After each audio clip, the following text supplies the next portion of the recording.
esteemed delegates to our MicroWorkshop 2021, good day. My name is Rameses, Prince Elector of Fidelis, and Chief Micropatriologist of the Philippines. Might be wondering how I ended up here.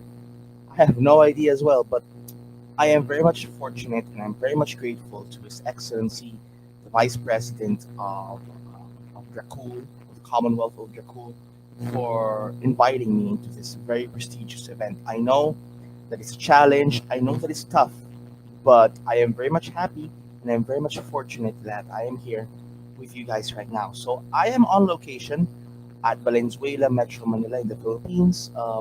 This is not the electoral house. This is just a place where I work and where I interact with people.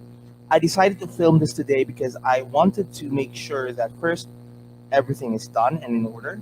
Second, that I am on a proper attire.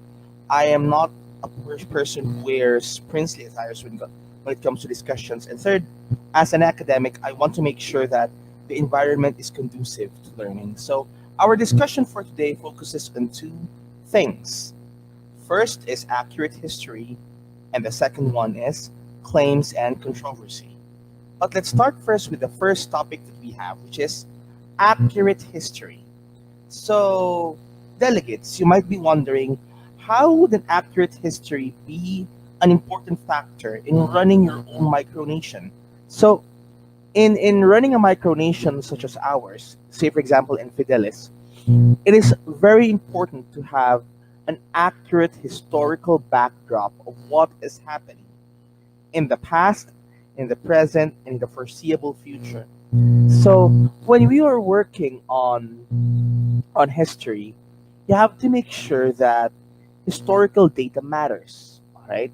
I just would like to share this small topic, but it's kind of small. But let me just go ahead and proceed with the discussion. There's this entity which I will not be naming because this is just an example, which has a history that spans back to the Middle Ages, and it's fine. It's completely fine. Trust me. But what's not fine is when you lay a history that's not consistent with who or what you are. Say, for example, if you are an entity in say, the United States, and your history is basing in the United States, and then you lay claim to a history, well, you have a history and that's fine, but you laid claim on a history from another place, which is 100% not your own and 100% not even of your own lineage. So that is something that we need to take focus on because history matters, especially for those who are in the micronational arena. In my case, in our case here in the Philippines, we make sure that our historical records are intact because sometimes people might think that, hey, my history is fine, my history is working out loud and it's good and it's doing well, but history is a very important factor, especially when determining relationships between micronations. Most, if not all, of my fellow speakers here in the convention, in the workshop, are friends of mine. And they're not friends of mine because their history is so sublime and great, but because their history is accurate. And being accurate shows that you are being honest with yourself and you're being honest with the entity that you represent. Anyone can recall Sealand, right? Sealand is a micronation that spans a lot of history. Post World War II micronation that eventually succeeded into becoming an entity of its own because it's in international waters and all. And their history is not based on some mythological factor. Rather, it's based on real factual events, like how a mutiny took place and how they successfully took over, and how an oil rig became a pirate radio station and became an entity of its own because it's outside the international waters. Similar example would be Siborga. Siborga is a micronation located in Italy, and its history remains intact and accurate. There may be flaws because, well, his history has some flaws in it, but it did not tarnish their image of being an independent principality because of historical inaccuracy. Now, take the difference. I'm mentioning accurate history, and yet I'm discussing historical inaccuracies. It is because Seborga, or so they believed, was a product of an inaccurate information on maps, or so I was told. So, as a result, it eventually became the basis and the input on how their entities came to be. So that is the basic deliberation and discussion on accurate history.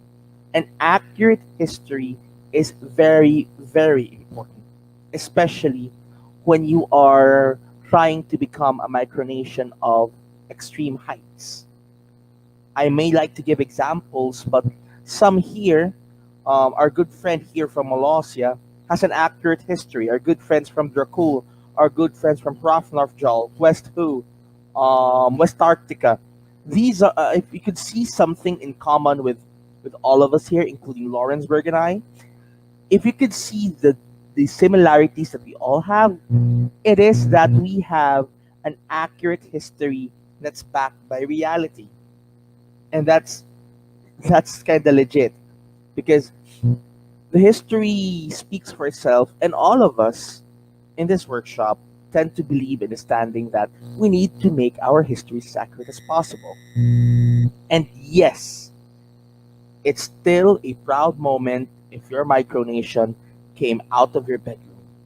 It's nothing wrong with that sort. It's just that you have to make sure that even though your micronation started from humble beginnings, it would have an accurate history that for times to come, for months, weeks, ages, years to come, would be a prospective entity worthy of being an academic example. Which leads us to the second part, claims and controversy. Most of us would think that claims and controversy are irrelevant, especially, hey, we're just micronations, we're just micronationalists, come on, we're just playing kings and queens here. In my opinion, as the chief micropatriologist of the Philippines, and I hope you won't bash me for that, being someone with an accurate claim is very important with having an accurate history as well. Because when you have an accurate history, most likely will also have an accurate claim on things. So there are entities here, which I hope I might not be offending, but they're laying claims on territories which are not really of their own standing. So you have to make sure that these claims can be sustained. So these claims are sustainable, these claims should be accurate, these claims should be backed by evidence, and these claims should be real and actual. Well, there is this other alternative for territorial claims, as we call it.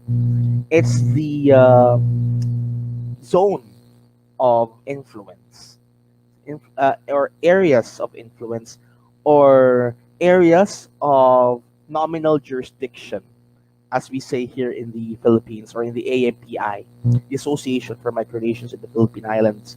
The areas of nominal jurisdiction are the quote unquote claims that we can have, but because due to the fact that we could not really stage an actual claim, we have to name them as nominal jurisdictions.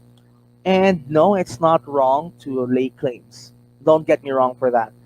Um, it's not wrong to lay claims, say, for example, on territories and on areas. But there's a but clause here. You have to claim areas which, number one, you can sustain, or number two, which could be part of your advocacies.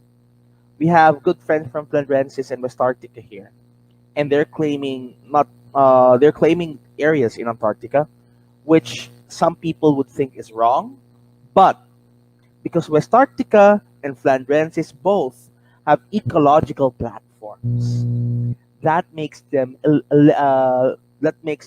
eligible to claim areas. It's not for nominal control, it's not for actual control, but rather it's for advocacy control. And that's very much important, especially when you are trying to lay yourself on a micronation with a purpose. Now, claims do not just end up on territory alone. Some people would claim to have titles and degrees, and that's a very serious matter, especially for us. When you have a claim, when you have a claim, like say for example, my nominal title is His Serene Highness the Prince Elector of Fidelis, and Title One here, Title Two here, Title Three here, Title Four here, which is I have to accept that because awards coming in and out of the electoral house. But when you claim to be something or someone, back it up with substantial evidence. Some of you might see Professor. No, let's make this a real example. I know someone who claims himself His Royal Highness Shri Datuk Doctor Professor, Mr., Master, General, Attorney, name. And then the last part, PhD, EDD, MD, ABCD, which is a little bit hilarious if you ask me, because there are certain rules and protocol when it comes to adopting titles and postnominals.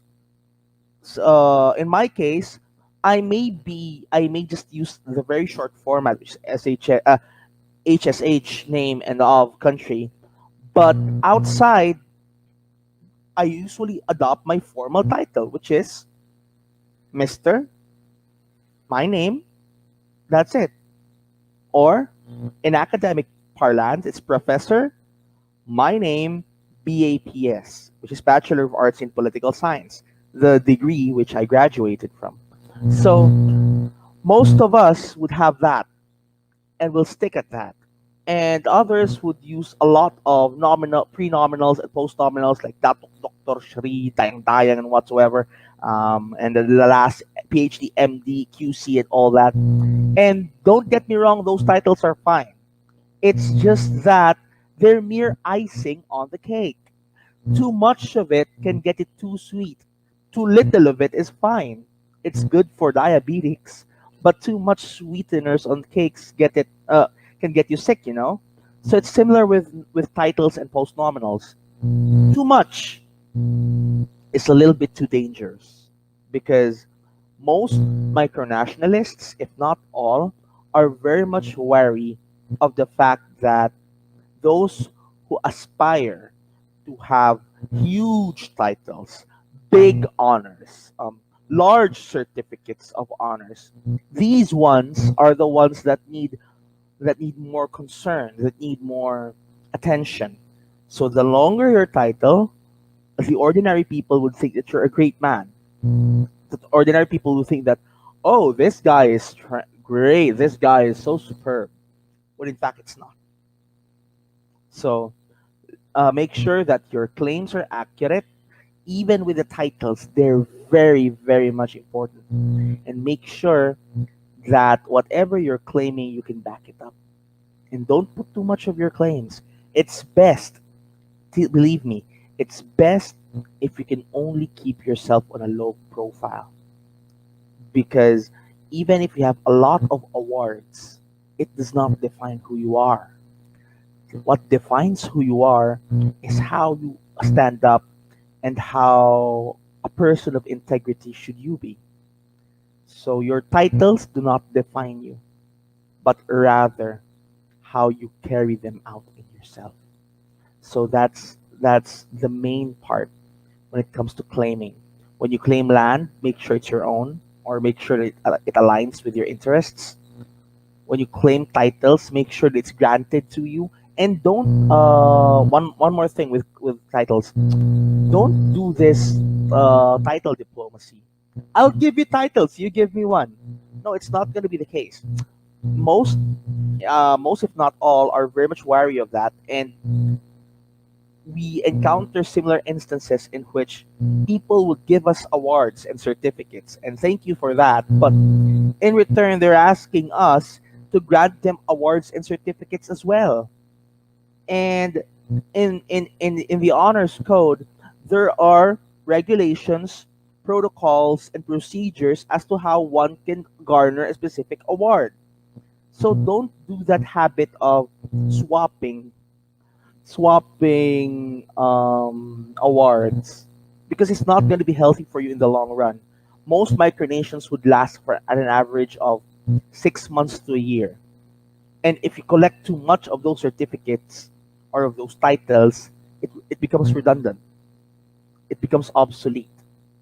It becomes, for lack of a better term, it becomes a dead title. So that's how people fall into the trap of honoring those who have a lot of titles. So avoid those. Another thing is, when you claim into something, accurate history still, but it's other claims. You claim to be something that you're not. Say, for example, if one claims to be a descendant of a royal house, it's fine if it's backed. If it's not backed by evidence, if it's not backed by facts, then you have to weigh as to how is how. Because most of us would think that if a person would only stick himself or herself with a certain royal lineage, automatically he or she becomes a member of the royal lineage, which in fact is not. Controversies are a very much important aspect as well. We I'm not so sure if it's open, but the vice president of Dracula and I are speaking too much when it comes to claims and controversies, and we encounter a lot of controversies that affect the micronations, affect micronational standing as a whole. We tend to have controversies that affect us. Say, for example, our personal opinions get in the way. Um, Most of us would have hate speech in our day-to-day lives, in which if we do that, it becomes less and less of a micronationalist, right? More and more of an ordinary person. And while we understand that micronationalism can be a hobby at times, it's also important for you to have your thoughts thought out in a very straight manner. There's also controversies in which people are affected because of the pains that they receive or the horrors that they experience. And it's quite strange and it's quite unusual and it's quite insane. But the controversies that we have in the community are too much for us to sustain another one. So make sure that your controversies are easily resolved. Now, some micronationalists would also be aware of people who claim to be micronationalists in order for them to extort money or to extort something that's very sensitive in nature. So make sure that you steer away from these folks and make sure that you try to resolve disputes in a very professional manner. While declarations of war and bomb attacks and assaults are very normal when we scroll in our daily feed for micronational activities. But the fact of the matter is, it's not even applicable. Why? Because there are certain laws and rules and procedures that the international community is adopting. And micronationalists are somehow part of the international community in which we have to abide, we have to follow.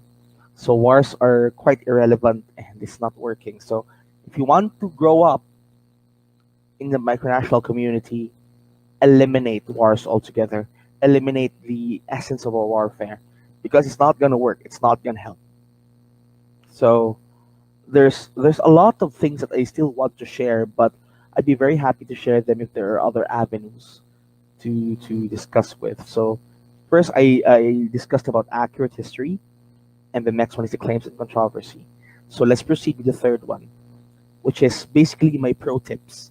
Pro tips are the ones that I usually share at the conclusion of every discussion that I have. And so, with accurate history and claims and controversies on the line, let's just make this a tidbit. Let's summarize it and make it a tidbit. So, in a nutshell, accurate history is that you have to make sure that the history of your entity correlates to your own personal history, the history of the community around you, and the history of the nation around you, or probably the lineage around you. Next is the claims and controversy. You just have to make sure that your claims are valid and substantial, number 1 and 2 respectively. And number 3, you have to make sure that you can carry it out with whatever it bears. With controversies, you have to make sure that you steer away from folks who might try to damage your reputation or might try to destroy your positive experience of micronationalism, and try to resolve disputes in a friendly, organized, political, and friendly and amicable manner. Stop using invectives. Well, I admit I did something. Or if you watch this, I'm very sorry and I do apologize for my past mistakes. But we grow up. We grow up. And with controversies, we have to make sure that we resolve them in a friendly and efficient manner. So let's start with a pro tip. Pro tip 1, make your history consistent with reality. Most of us would think that with having this kind of history, we could just easily claim that, oh, we came from the skies. It's mythology, not history. Number 2, make sure that your history is really consistent with reality, because distorting history or being a revisionist yourself would not help you if you want to grow up in the community. If you want to sustain longer in the community, you have to make your history consistent with the real things that are happening. And while we understand your political beliefs and all, it's very much important for us to make sure that your history is accurate, that you don't make up stories. Because making up stories mean that you will last less, and it's gonna diminish the experience that you have with the community. Second, pro tip 2, keep a decent record of your activities. Record everything in your entities, in your logbook or file or document or diary for some. If you're a starter, like myself, I started with diaries and notes, and then I eventually launched social media. So with social media, I could just type in the history there, and then I could just scroll it out to read it. And so if there's time, I can write an accurate history of what exactly happened. And do not worry if it's a negative one or if it's a positive one, because sometimes we always get to our downsides and it affects our community. But what we did in the past should not affect who we are. It should not define who we are. While we recognize that it's normal to criticize yourself for doing things in the past that are reckless or that are improper, but it is your charge to make sure that your old past, the one that's negative, is not the you today. Because, as a friend of mine would say, you're better than your previous flaws. So, there. Third pro tip. Let's have this pro tip 3. Back up your proofs and claims. When you're backing up proofs and claims, you have to make sure that you have accurate documentation. Like, this is a real example. In Fidelis, we are recognized by the Celtic Cross Communion, the Celtic Cross Old Catholic Church, and we also have a Knights Templar on our end. We're also recognized um, by an Orthodox church, but we don't just lay claim to them and say, hey, this is what we did. This is what we did. Back it up. There are documents. So if you're just curious as to how we got those claims, check out our site at facebook.com/Metropolitan Electorate of Fidelis, and you could see the claims there. So going back up your proofs and claims. You have to back up your proof and your claim, every single claim that you have. Say, for example, one gave you a certificate and a title. It's fine. Keep it and document it out, so that when the right time comes, you could make an accurate history of what you have, and it becomes more interesting, especially if there are academics or researchers who take interest in micronationalism. Go and try to check on you and see if you're faring well. So if they check your history, you'll see, oh, this guy's doing just fine. So there. Pro tip 4. Avoid conflicts and issues that may affect the standing of your entity. Yeah, it should come from me. Most of you would realize that warfare and conflicts and claims of wars are not really acceptable in the community. I myself once was very reckless, who would say cruel, nasty things and blah blah blahs and all. But things change. So we have to avoid conflicts and issues that affects the standing of our entities. Um, Avoid them, and if there are any, try to make sure that you reconcile with them. Because at the end of the day, friends, you may not last your micronation for so long, but your personal bond with that person should be sustained. And that's the very important thing there. Micronationalism is created for not just for political advancement or for political enlightenment, it's also formed for you guys to be friends with each other. And that's why you should avoid conflicts and issues that affect its standing. And if you have one, try to reconcile with them. If they refuse to reconcile, at least you have the knowledge that you tried your best and that you could sleep easy knowing that you're reaching out to them there. And our last pro tip, friends, before we let go, integrity applies even in micronationalism.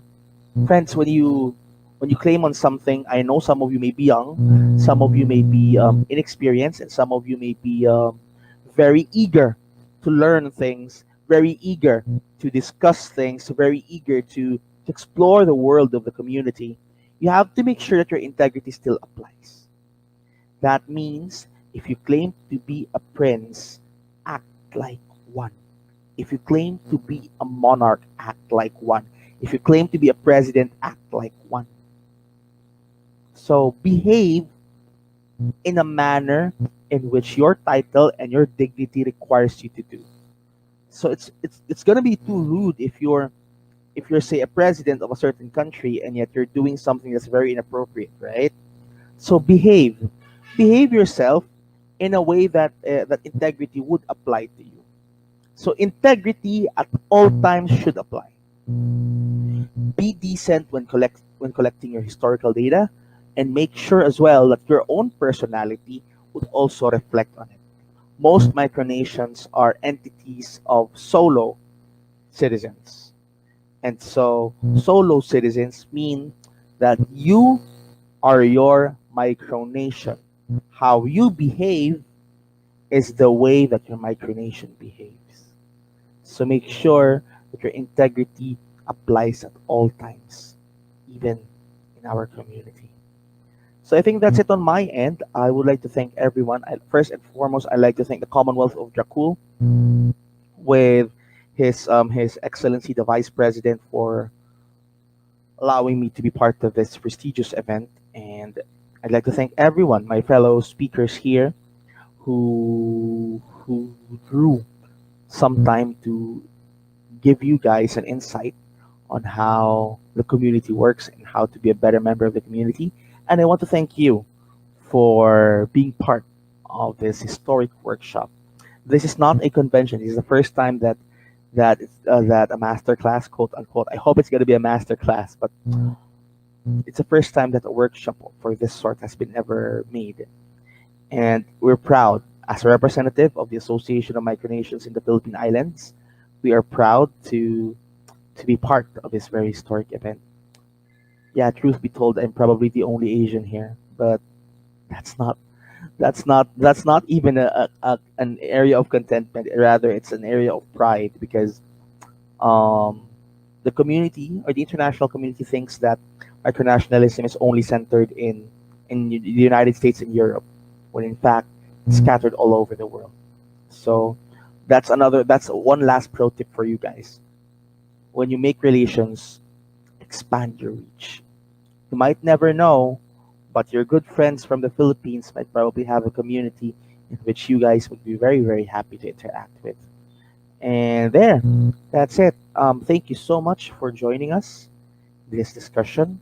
In behalf of our Chairman Emeritus, Maximo the Fourth of Amaranth, and in behalf of our Chairman, Gat Mahayap of Kaleido, the AMPI, together with the Secretary General, um, Mikhail Reshetnikov of Garusha. We are very happy to have you and to see you here in this workshop on behalf of our association and of myself as a Chief Micropatriologist. Thank you very much for joining us. And if you have any questions regarding this topic, feel free to send us a message at facebook.com/ Metropolitan Electorate of Fidelis. On behalf of Fidelis, the organizers of this workshop, thank you for having us in your presence. And thank you for the privilege of your time. Mabuhay!